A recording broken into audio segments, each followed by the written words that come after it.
Hi, Ronya Banks here, and Thomas. Anyhow, I wanted to talk about some of the recollections. There are several different lists in Buddhism that talk about these recollections that you can start your meditation practice out with.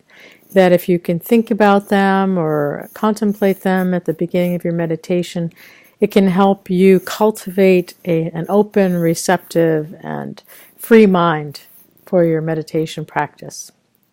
And one of these recollections that I want to talk about today is the preciousness of a human life, or being born a human.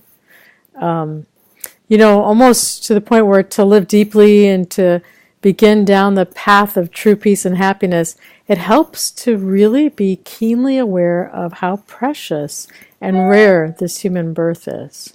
In fact, the Buddha tells a story about the sea turtle floating around at the bottom of the sea through the 7 great oceans, and the chance of this turtle coming up once every century and sticking his nose out into the middle of this yellow yolk that's floating around on the ocean.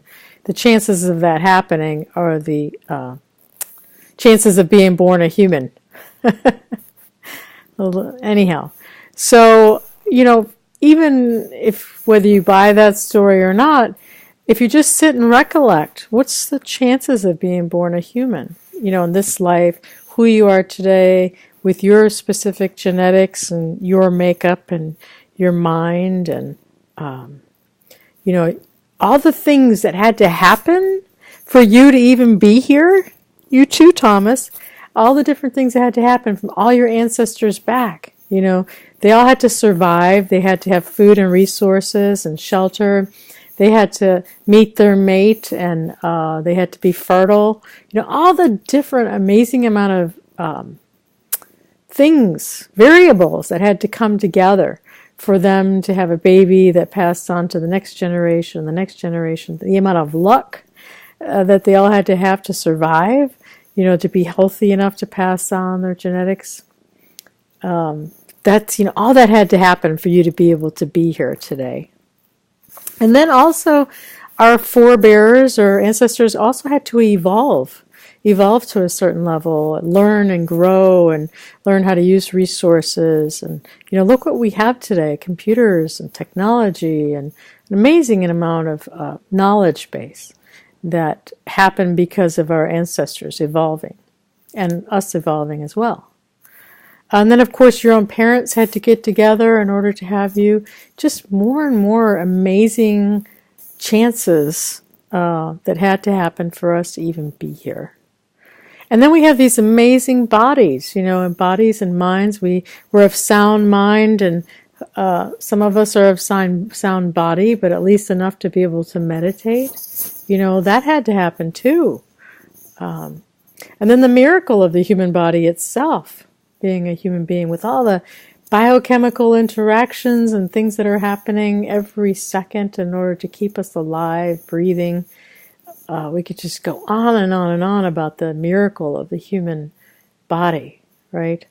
And then, of course, Buddhism says that the human birth is a great, fortunate birth to have because, instead of being born an animal or some other being, apparently Earth has just the right amount of the mixture of suffering to happiness on it, just the right amount to motivate us to want to practice. So apparently we have to have a certain amount of suffering to motivate us to sit and practice. That can be very helpful.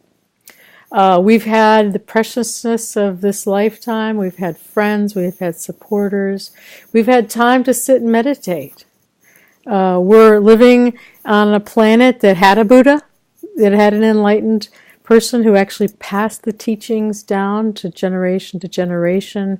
These teachings, the Dharma, survived so that we could actually learn this stuff and grow from it. And we have the time and the wherewithal to be able to do this practice, hopefully, and the motivation. Apparently, if you have the motivation to practice, that's considered very good karma as well.